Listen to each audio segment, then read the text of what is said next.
आपने देखा होगा हवाई जहाज उड़ता है तो आसमान में क्या चीज उसको गवर्न करती है, क्या चीज उसको दिशा देती है? हवा में तो, यहां तो जमीन में तो पत्थर लगे हैं, दिल्ली इतने किलोमीटर दूर, फलानी चीज इतने किलोमीटर दूर। वो एक सज्जन कहने लगे कि जी ये तो मील का पत्थर है, ये तो बड़ा कुदरती पत्थर है, बड़ा अजूबा वाला पत्थर है। किसी ने कहा कैसे? उसने कहा देखो इस पर लिखा है दिल्ली 50 किलोमीटर। इसको पहले ही पता चल गया कि दिल्ली 50 किलोमीटर है, ये तो चमत्कारी पत्थर है। तो भाई धरती पे तो आपको पत्थर मिल जाएंगे, लोकेशंस मिल जाएंगी, डायरेक्शन मिल जाएंगी। आसमान में तो कोई डायरेक्शन ही नहीं होती, वहां कोई पत्थर थोड़ी लगे हैं आसमान में। तो क्या चीज आपको डायरेक्ट करती है? अगर आपका मन भी हवाई जहाज की तरह उड़ रहा है तो क्या डायरेक्शन देगा उसको? तो मन दिया तह सब दिया, मन के लार शरीर, अब देवन को कुछ नहीं कह गए दास कबीर, और शब्द बिना सुरत आंद्री। जैसे वो वायुयान उड़ता है उसको गाइड करता है कंपस, मैग्नेटिक कंपस। और कंपस की यह विशेषता होती है कि आप कहीं भी चले जाएं वो नॉर्थ और साउथ पॉइंट करेगा।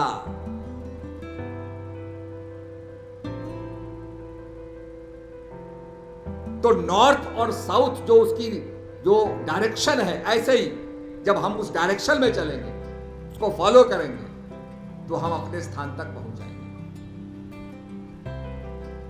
तो इतना बड़ा जहाज, उसके अंदर सारे मीटर लगे हैं, सारी चीजें लगी हैं, कितना हवा का दबाव है, कितनी हवा कम है, कितना फ्यूल है, कितना खर्च कर दिया, कितना बचा हुआ है, किस स्पीड से आप उसको खर्च कर रहे हैं, ये सारे यंत्र होने के बाद ये डिपेंड करते हैं कंपस के ऊपर। डायरेक्शन जो देने वाला, दिशा देने वाला। ऐसे ही हवाई जहाज को दिशा दी जाती है, ऐसे ही अपने जीवन को भी दिशा दी जाती है। अदरवाइज वी आर लॉस्ट, नहीं तो हम भटके हुए हैं। कहां जाएंगे पता नहीं, क्या करेंगे पता नहीं, जीवन में हम जीवन क्यों मिला पता नहीं।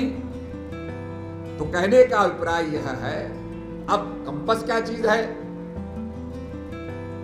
तो मैं उदाहरण देना चाहूंगा कि आप एक चुंबक को रखें, चुंबक के ऊपर कागज रख दें।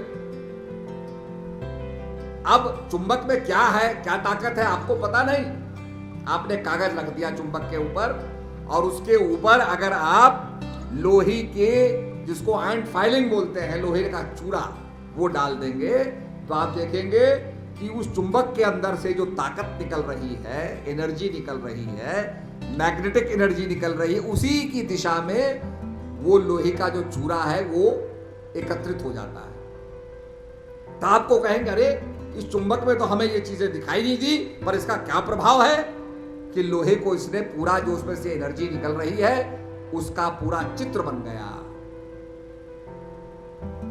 आपने देखा होगा टेबलों के ऊपर बहुत सी ऑल पिन होती है, अब वो ऑल पिन घुस जाए, चुभ जाए, बड़ा दर्द होगा।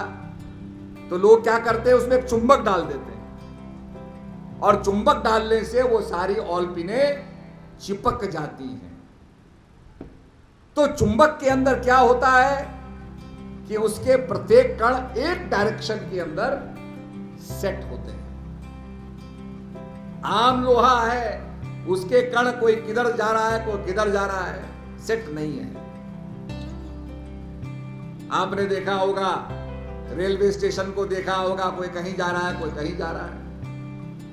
पर अगर आपने सेना को देखा होगा, सेना की टुकड़ी देखी होगी, तो सेना की टुकड़ी जब मार्च करती है तो एक दिशा में पैर उठते हैं। ऐसे ही चुंबक भी होता है, उसके पार्टिकल्स की एक दिशा होती है, जिसके अंदर, उसके अंदर शक्ति का जो है स्रोत बन जाता है। अगर हमारा मन भी फोकस हो जाए,